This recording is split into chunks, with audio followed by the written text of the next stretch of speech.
Recently, which initiative was launched between Niti Aayog, Piramal Foundation, and 25 aspirational districts to ensure the well-being of 2.9 million senior citizens during the COVID-19 pandemic?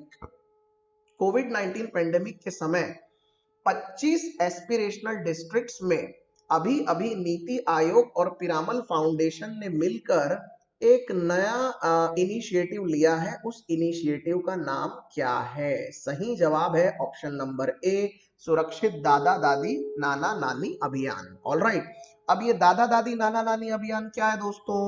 Actually में हुआ ये है कि 3.5 लाख से ज्यादा बुजुर्गों की मदद की गई है, उनको कोविड 19 पेंडेमिक के बारे में जागरूकता दी गई है, 11,000 से ज्यादा कंप्लेंट्स नोट की गई है बुजुर्गों की, जहां पर उन्हें अलग अलग चीजों की प्रॉब्लम हो रही है।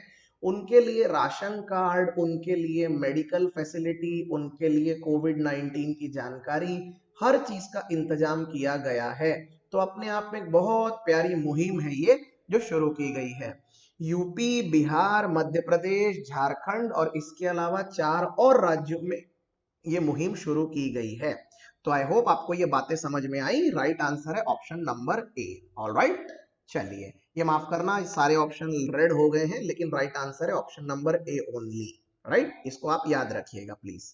आगे बढ़ते हैं, question number 2। Which state has decided to form a dedicated force for security of courts, metro rail, airports, industrial establishment, banks and other organizations in the state? कौन से राज्य में अभी अभी कोर्ट्स में, मेट्रो रेल में, एयरपोर्ट्स में, industrial establishment में और बैंकों में और अदर संस्थाओं में सिक्योरिटी प्रोवाइड की गई है? डेडिकेटेड सिक्योरिटी यानी उनके लिए अलग से सिक्योरिटी। सही जवाब है option number D, Uttar Pradesh. Check कर लें एक बार, yes it's Uttar Pradesh.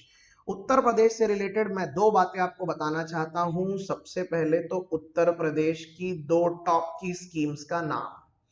Top की स्कीम्स कौन कौन सी है उत्तर प्रदेश की जो अभी अभी कोविड पेंडेमिक के समय लॉन्च हुई है? पहली है आसान किश्त योजना। आसान किश्त, किश्त शब्द का मतलब होता है ईएमआई। कोविड 19 पेंडेमिक में योगी आदित्यनाथ सरकार ने ये स्कीम लॉन्च की है। और दूसरा है दिहाड़ी मजदूर भरण पोषण योजना।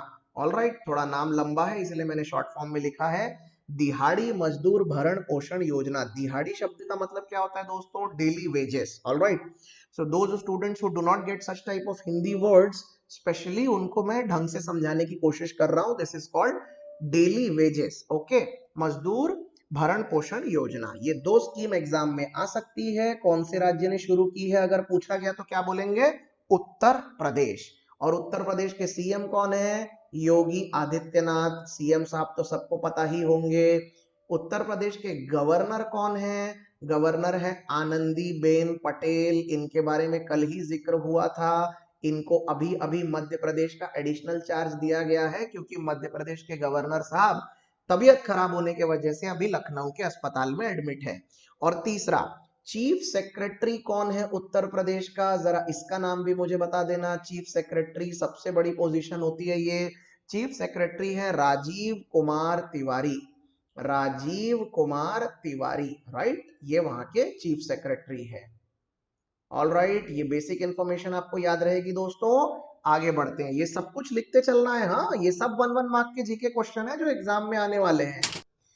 Which company has launched InstaCash to enable merchants to gain access to working capital? इनमें से कौन सी कंपनी ऐसी है जिसने अभी अभी एक नई सर्विस शुरू की है InstaCash नाम की, ताकि वर्किंग कैपिटल का इंतजाम हो सके मर्चेंट्स यानी बिजनेस करने वालों के लिए? सही जवाब है option number D, Insta mojo. Insta mojo, आपको पता है ये इंस्टा मोजो एक बैंगलोर की कंपनी है। It's an Indian company. नाम से ऐसा लगता है जैसे ये भी कोई चाइनीज कंपनी है, बट नो, एकदम स्वदेशी कंपनी है, भारत की। इंस्टा मोजो 3-4 दोस्तों ने मिलकर बनाई थी। The right answer is option number D. Alright, आगे बढ़ते हैं। As per S&P Global Ratings, Indian economy to contract by how much % this fiscal? S&P यानी standard and poor global rating agency के मुताबिक भारतीय अर्थव्यवस्था कितने प्रतिशत से सिकुड़ने वाली है? कॉन्ट्रैक्ट का मतलब होता है सिकुड़ना, कम हो जाना, राइट। अब इस कोविड 19 पेंडेमिक में इकोनॉमिक ग्रोथ तो भूल ही जाओ, नीचे ही जा रहा है सब कुछ, तो कितने प्रतिशत से नीचे जाने वाला है? सही जवाब है 5%। The right answer is option number A. यहां पर आपको एक मजेदार चीज बताता हूं दोस्तों, इस वक्त भारत की अर्थव्यवस्था है 2.9 ट्रिलियन डॉलर्स। ये मैं मार्च के आंकड़े बता रहा हूं। और 2.9 ट्रिलियन डॉलर्स में अगर मान लो 1% से जीडीपी ग्रोथ अगर नीचे गिरती है तो तकरीबन तकरीबन भारतीय अर्थव्यवस्था में 1 से 1.5 लाख करोड़ रुपए की बेरोजगारी आ चुकी होती है। ये इतना भयानक फिगर है। मतलब 1% की जीडीपी गिरी तो समझ जाओ 1.5 लाख करोड़ का नुकसान, और उतने रुपए का अनएम्प्लॉयमेंट जनरेट होगा। अगर ये 5% से नीचे गिर गई तो आप ही सोचिए क्या भयानक नुकसान है ये। सो ऑब्वियस सी बात है, स्थिति गंभीर नहीं, गौतम गंभीर है भैया, राइट। हाँ, अब आप जरा मुझे टॉप रेटिंग एजेंसीज के नाम बता दीजिए आगे बढ़ने से पहले। क्लर्क वालों को ये एग्जाम में आता है, टॉप रेटिंग एजेंसीज। किसी को भी अगर एग्जाम की तैयारी करनी हो तो ये रेटिंग एजेंसीज के नाम जरा याद रखना। पहला तो S&P, जिसके ऊपर ये क्वेश्चन है, स्टैंडर्ड एंड पुअर। दूसरी रेटिंग एजेंसी जिसपे क्वेश्चन आता है वो है CRISIL, credit rating information service of India limited. तीसरी रेटिंग एजेंसी है मूडीज, और चौथी रेटिंग एजेंसी है फिच, राइट। ये कुछ नाम है जो आपको पता होने चाहिए जिसके ऊपर एग्जाम में क्वेश्चन आते हैं। आगे बढ़ते हैं दोस्तों। Recently which Indian grand master joined the world elite in chessable masters? Chess में इनमें से कौन सा इंडियन ग्रैंड मास्टर है जिसने एलीट क्लब ज्वाइन कर लिया है? अभी अभी जो 22 जून को जो कंपटीशन हुई ना, उसके पहले की बात है। सही जवाब है P Harikrishna. The right answer is option number D, P Harikrishna. All right, अच्छा रहा, शुरुआत में हार गए थे, फिर उसके बाद एक एक करके 2 राउंड इन्होंने जीते। हाँ भाई, पी हरिकृष्ण के अलावा भारत के 2 फेमस चेस प्लेयर्स के नाम बता सकते हो क्या दोस्तों? Famous chess players of India, can you tell me? पहला नाम मैं आपको बता देता हूं, कोनेरू हम्पी। इनके ऊपर सवाल आ चुका है एग्जाम में, तो इनका नाम जरा ध्यान से याद रखना, कोनेरू हम्पी।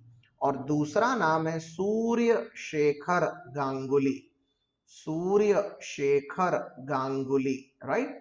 ये अर्जुना अवार्डी है सूर्य शेखर गांगुली। अच्छे अच्छे नाम आपको पता होने चाहिए, एग्जाम में इनके ऊपर क्वेश्चन आते ही हैं। आपको क्वेश्चन आएगा कि ये जो खिलाड़ी है ये कौन से स्पोर्ट से रिलेटेड है, तब आपको पता होना चाहिए, इसीलिए आपको बताया जा रहा है। आगे बढ़ते हैं। Question number 6, the international day of the tropics is observed annually on? International day of tropics कब मनाया जाता है? ये मनाया जाता है 29 जून को, 3 दिन पहले था ये। अब इसका मतलब क्या है ये देखिए, सिंपल लॉजिक है दोस्तों, छोटी छोटी चीजें अगर समझ में आए तो जीके सीखना कितना मजेदार हो जाता है। ये है हमारी पृथ्वी, ये है अलग अलग डिग्रीज जहां से मतलब पृथ्वी का रोटेशन भी हमको पता चलता है, और ये बीच की जो लाइन है वो है इक्वेटर। अब ये जो पार्ट है इसको बोला जाता है tropic of cancer, tropic of cancer. और नीचे का जो है वो है ट्रॉपिक ऑफ कैप्रिकॉर्न। इसको हम मराठी में क्या कहते हैं? हिंदी मराठी में ये है कर्क वृत्त, ये है मकर वृत्त। तो यहां पर आने वाले जो देश हैं पृथ्वी में, उन देशों में क्या क्या समस्या होती है, उन देशों की अपनी क्या क्या परेशानियां हैं, उसके ऊपर जागरूकता फैलाने के लिए 29 जून का दिन मनाया जाता है। आपको समझ में आया या नहीं? बहुत बहुत बहुत इंपॉर्टेंस है इसका। और अपना भारत कहाँ आता है दोस्तों? ये यहाँ कहीं पर भारत है ऐसा, राइट। तो यू मस्ट नो दिस। तो भारत भी ट्रॉपिक ऑफ कैंसर के ऊपर आने वाला ही देश है। क्लियर हुआ? आगे बढ़ते हैं। Which state has signed loan agreement worth $250 million with World Bank to boost affordable housing projects? Affordable housing projects के लिए वर्ल्ड बैंक से $250 मिलियन का लोन एग्रीमेंट कौन से राज्य को दिया गया है? सही जवाब है option number D, Tamil Nadu. Check करें। ऑल राइट, तमिलनाडु के चीफ मिनिस्टर कौन है भैया, जरा जल्दी बता देना मुझे। चीफ मिनिस्टर है ईडापल्ली पलनी स्वामी, ईडापल्ली पलनी स्वामी। और गवर्नर साहब कौन है, गवर्नर है बनवारी लाल पुरोहित, बनवारी लाल पुरोहित। रोज रोज करवा करवा के मैंने ऑलमोस्ट ये एक ही चीजें रिपीट कर करके रट्टा मारने वाली नौबत ला दी है, तो भैया अब आपको तो ये जबानी याद हो जाना चाहिए। ऑलराइट, हाँ, ईडापल्ली पलनी स्वामी और बनवारी लाल पुरोहित। ओके, आगे बढ़े दोस्तों। Question number 8, which state's chief minister has launched the online aid initiative at one click for around 13,000 MSME?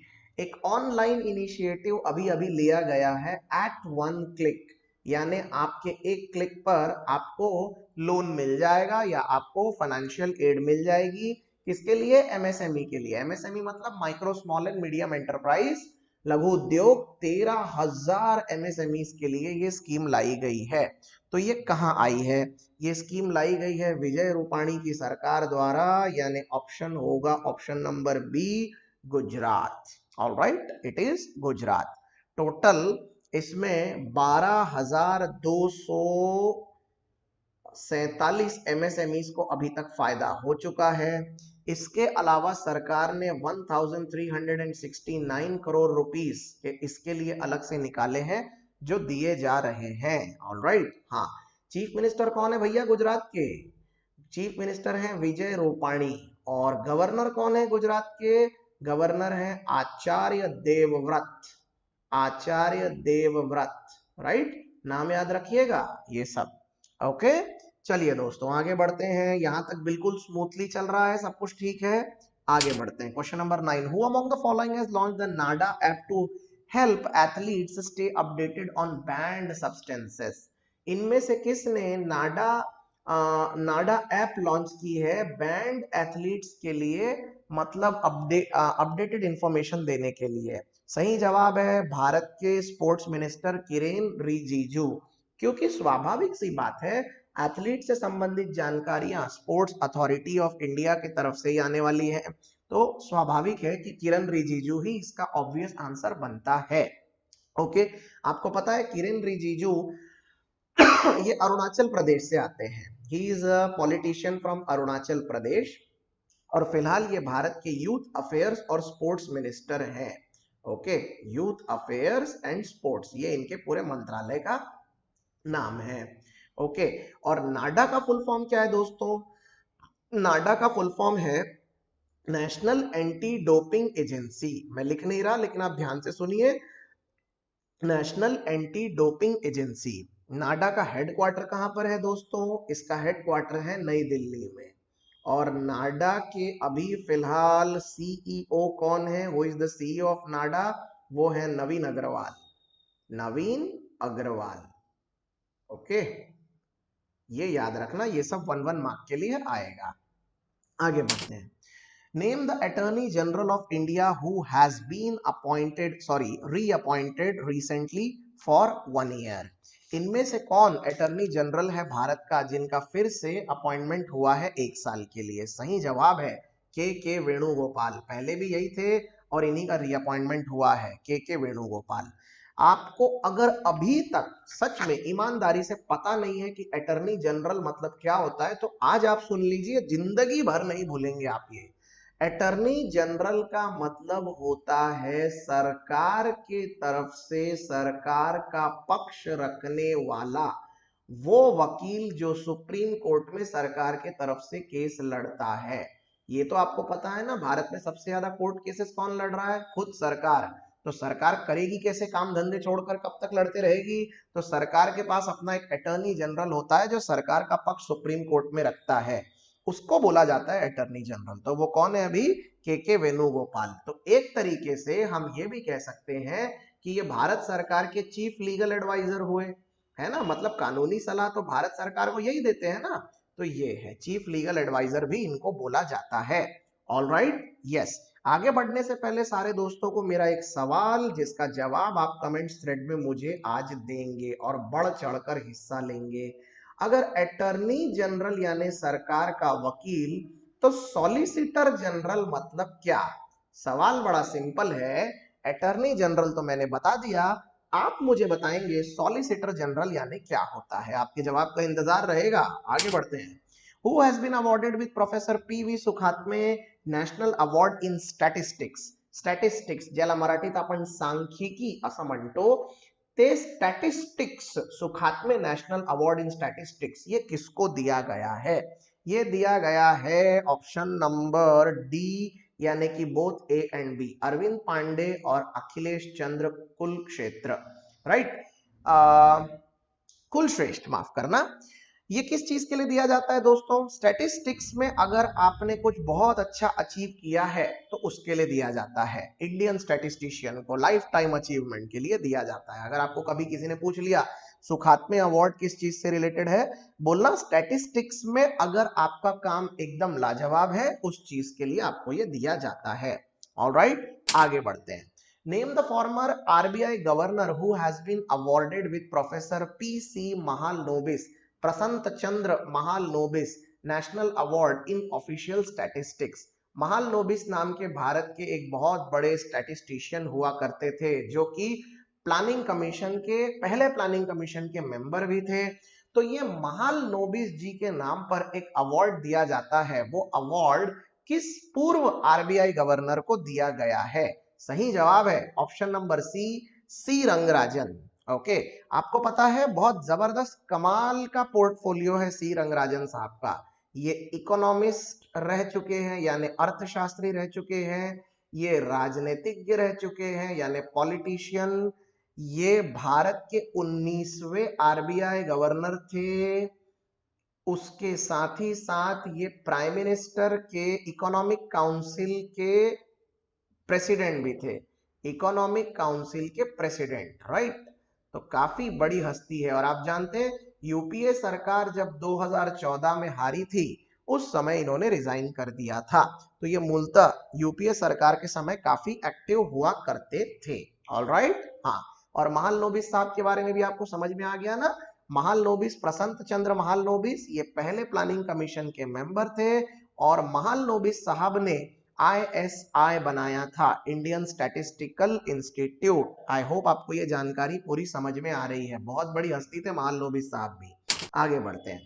Which of the following cricketers has been named the most valuable test player of 21st century by Wisden Cricket Monthly magazine? एक Wisden Cricket Monthly magazine छपती है, उस magazine के अनुसार कौन से खिलाड़ी को मोस्ट वैल्यूएबल टेस्ट प्लेयर माना गया है 21वीं सदी का? टेस्ट प्लेयर, हाँ, नॉट ओडीआई। तो सही जवाब है मुथैया मुरलीधरन। भैया हमारे फेवरेट स्पिन बॉलर्स में से एक है ये मुथैया मुरलीधरन। क्या जबरदस्त एक्शन, और एक्शन के समय क्या एग्रेसिव मूव बनाते हैं ये, बड़ा ही मतलब फनी रहता है। काफी कमेंट्री में इसके बारे में बातें चलती रहती है।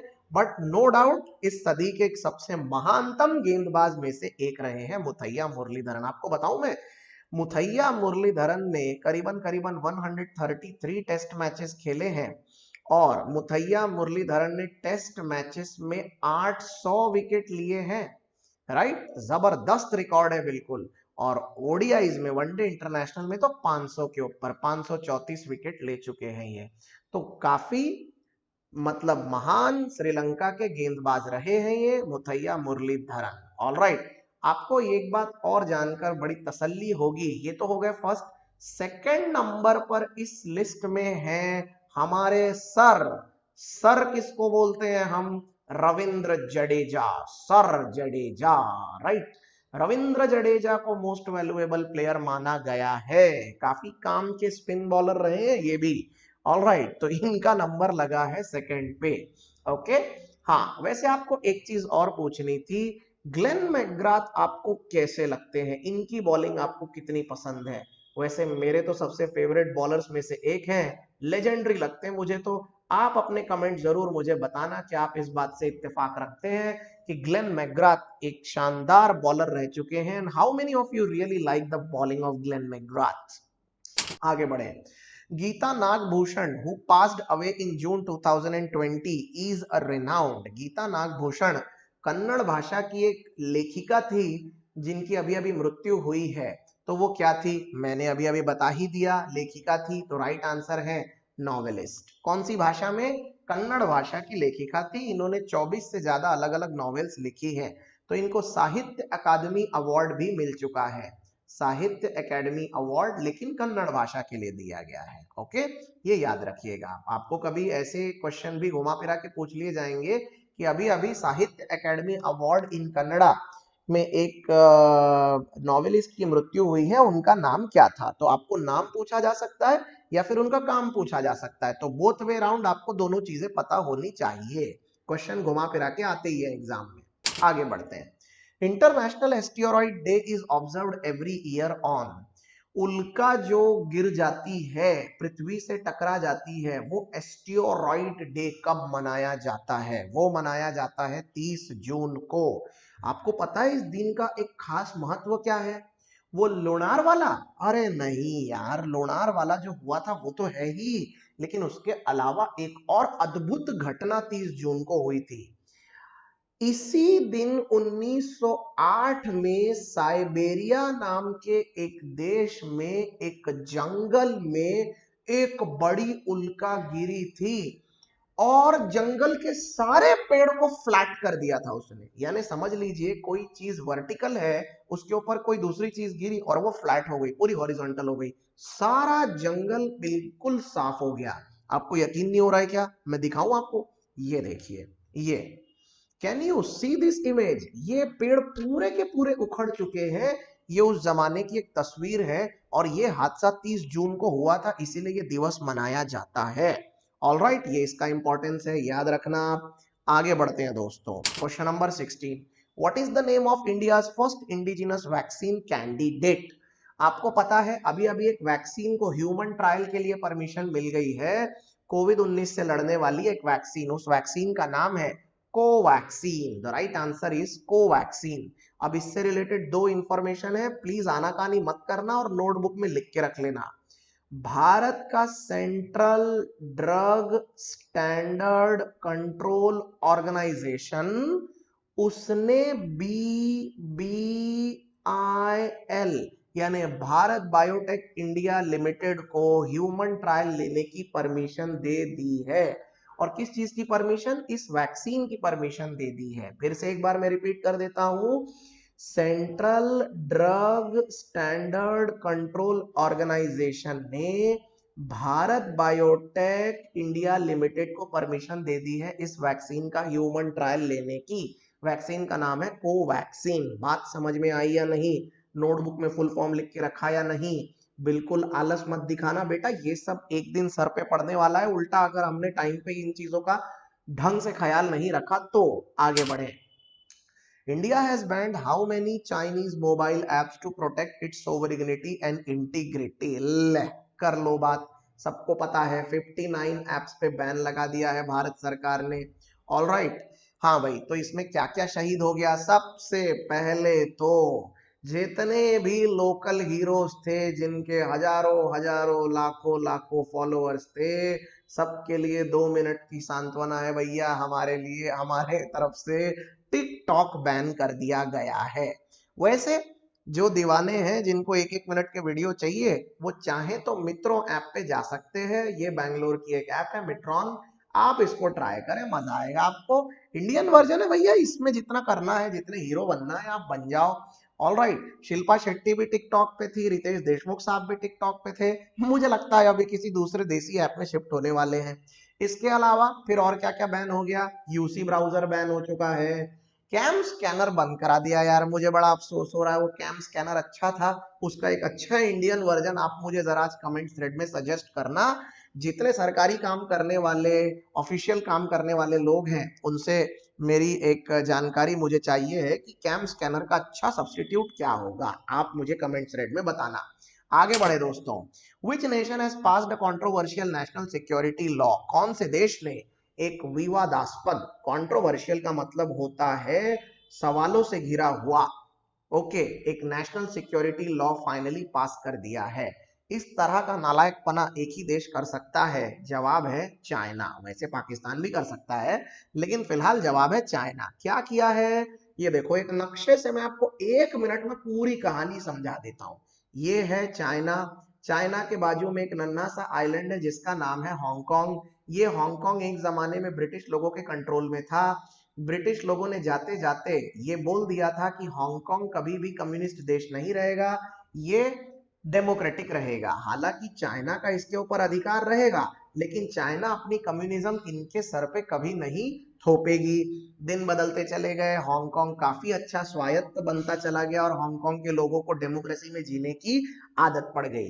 धीरे धीरे चाइना को ऐसा लगने लगा कि हांगकांग के लोग यहाँ से उठकर चाइना में आते हैं, क्राइम करते हैं और वापस चले जाते हैं और उनको सजा मिलती भी नहीं है। तो लोगों को कंट्रोल करने के लिए चाइनीज सरकार ने क्या किया, सीधे सीधे एक एक्स्ट्राडिशन वाला बिल पास कर दिया। पिछले साल जून महीने की बात है, और लोगों को कंट्रोल करने के लिए एक नई मुहिम छेड़ दी। तब से लेकर अभी तक हांगकांग में जो तमाशे चल रहे हैं, जो मौतें हुई हैं, जो दंगे फसाद हुए हैं, वो दुनिया के आगे कायम है। हांगकांग चाइना के इस बिल को मानने को तैयार नहीं है और वो चाइना के कोर्ट के हिसाब से बिल्कुल नहीं चल रहा। लोगों के विरोध के बावजूद चाइना ने अब नेशनल सिक्योरिटी लॉ भी ला दिया है ताकि हांगकांग के लोगों को कंट्रोल किया जा सके। आपको पता है, इसके तहत लाइफ इम्प्रिजनमेंट की सजा भी अब हांगकांग के लोगों को दी जा सकती है अगर चाइनीज सरकार चाहे तो। चाइनीज सरकार यार एक दमनकारी सरकार है। एक ही मोटो है इनका पूरे दुनिया में हान डायनेस्टी के लोगों को फैला देना। राइट, अपने आप में बहुत बहुत ही एक जैसा एजेंडा लेकर चलने वाले देश हैं ये। ऑलराइट, आगे बढ़ते हैं दोस्तों। National Statistics Day is celebrated on June 29 every year in India to commemorate birth anniversary of whom?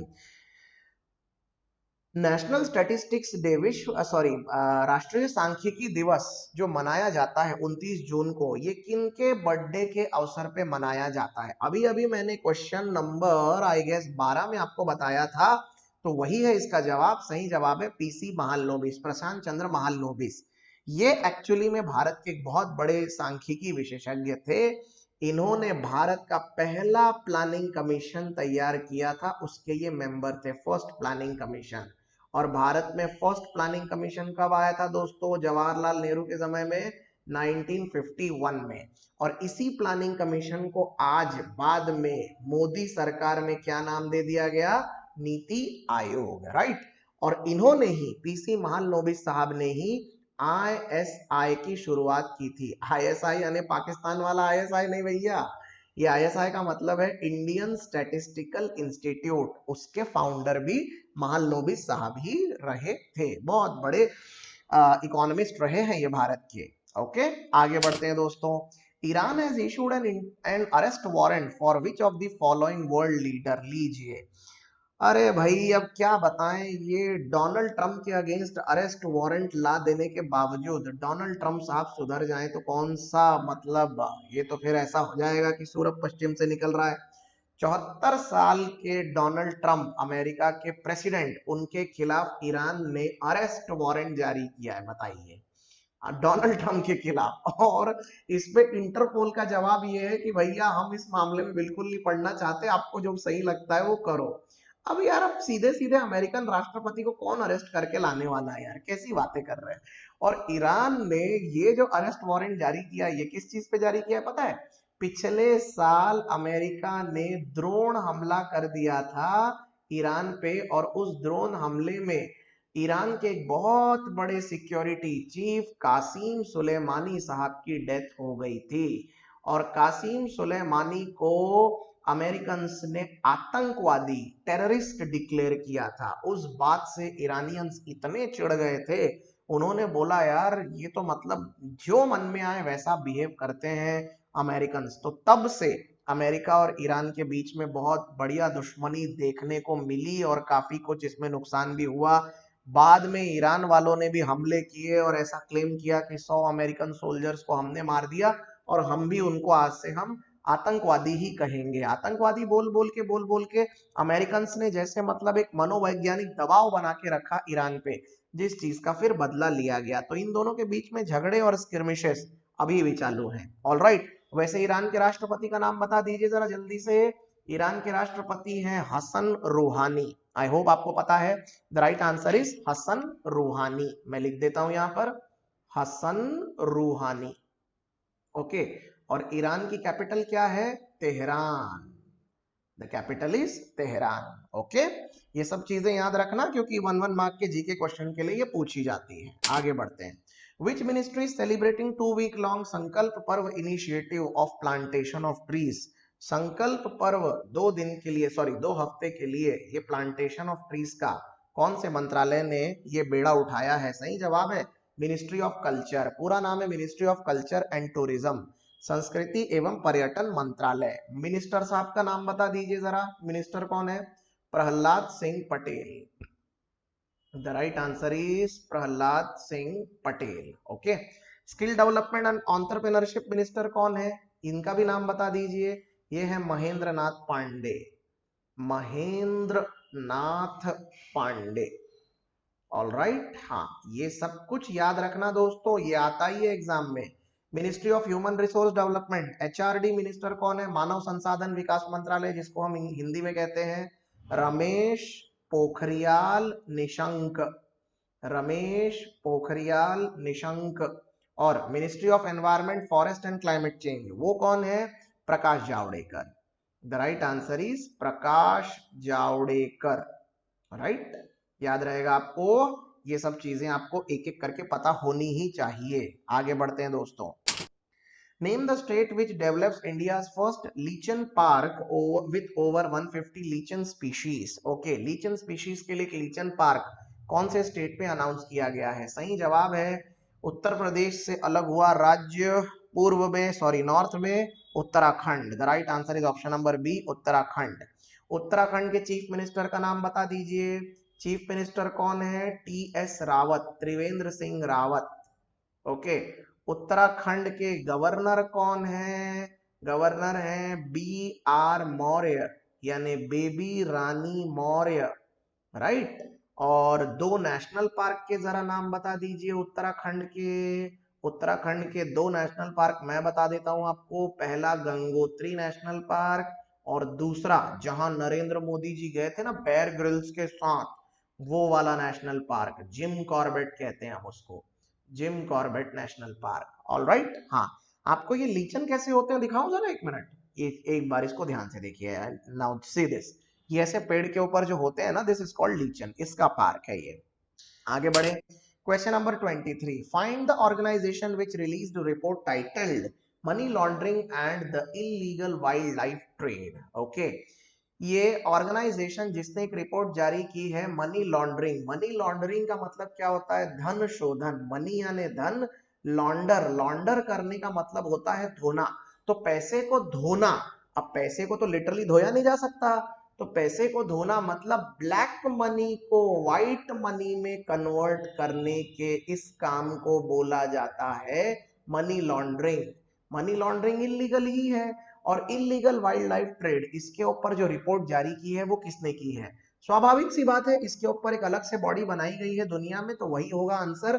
सही आंसर है FATF, financial action task force. Okay, एक लाइन में समझ लीजिए जितने नए स्टूडेंट हैं, दुनिया में जितने भी ऐसे देश हैं जिनके पास बहुत सारा ब्लैक मनी है, ब्लैक मनी होने से ज्यादा ब्लैक मनी का अलग अलग गैर कानूनी चीजों में उपयोग करना दुनिया के लिए बहुत खतरनाक है। तो ऐसे कुछ देश हैं जो अपने ब्लैक मनी से इलीगल वाइल्ड लाइफ ट्रेडिंग करते हैं, उसको आतंकवाद यानी टेररिज्म में यूज करते हैं, उससे ह्यूमन ट्रैफिकिंग यानी मानव तस्करी के काम करते हैं, उससे वैश्यावृत्ति यानी प्रोस्टिट्यूशन को बढ़ावा देते हैं।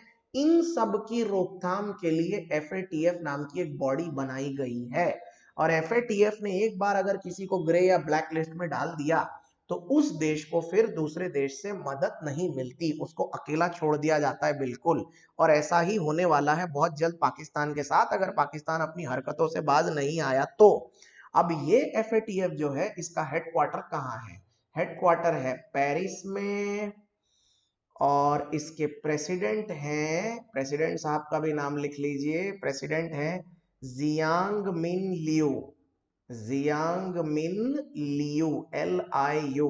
ये चाइना के हैं।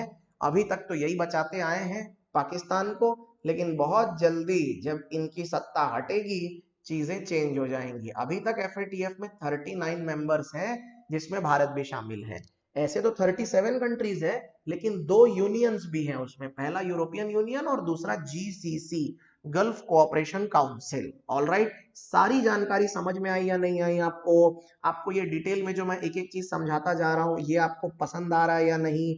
अगर आपको ऐसा लग रहा है कि ये फटाफट हो जाना चाहिए, इस इंफॉर्मेशन की जरूरत नहीं है, कमेंट थ्रेड में आप मुझे जरूर सजेस्ट करिएगा। We can even go for a faster session. Who is going to receive the humanitarian award at 20th edition of annual BET Award 2020 BET Award? ये मिला है जानी मानी dancer, song writer, singer, record producer, actress, बाप रे सभी करती हैं ये। इनका नाम है बियॉन्स। ओके, अमेरिका की हैं बियॉन्स, इनको मिला है ये अवार्ड। ऑल राइट, दिखाएं आपको, ये है भैया। देखा होगा आपने कभी किसी चैनल पे इनको गाना गाते हुए, तो शायद आपको चेहरा याद आ जाएगा। नहीं नहीं नहीं, ये लेडी गागा नहीं है भैया, लेडी गागा अलग है, शी इज बियॉन्स। ओके, चलिए दोस्तों आगे बढ़ते हैं अगले सवाल पे। Mario Gomez who is in news recently is associated with which sport? Mario Gomez जो है, जो अभी अभी सुर्खियों में थे, वो कौन से स्पोर्ट से रिलेटेड हैं? जर्मनी के फुटबॉलर हैं ये, तो सही जवाब होगा option number D, football. Okay, from Germany. तो ये थे दोस्तों हमारे आज के 25 क्वेश्चन। जाते जाते आपको एक होमवर्क देना है, तो इसीलिए get ready for the homework and check this 3 questions for the day. हाँ भाई, who is she? Name the famous chess player. ये चेहरा आपको याद है या नहीं? नहीं है तो जरा मुझे कमेंट थ्रेड में आज आप बताइएगा ये कौन है। ओके, दूसरा सवाल, who is mister V Vaidyavathi? V Vaidyavathi कौन है? चेक करिएगा कमेंट थ्रेड में, ढंग से मुझे आंसर दीजिएगा। और आज का तीसरा सवाल, व्लादिमीर नोरोव ये सेक्रेटरी जनरल है कहां के? व्लादिमीर पुतिन नहीं बेटा, व्लादिमीर नोरोव ये सेक्रेटरी जनरल है कहां के? ऑर्गेनाइजेशन का नाम बताइएगा। ये है आज का होमवर्क और ये रहा आज के 25 क्वेश्चन का पूरा सेशन।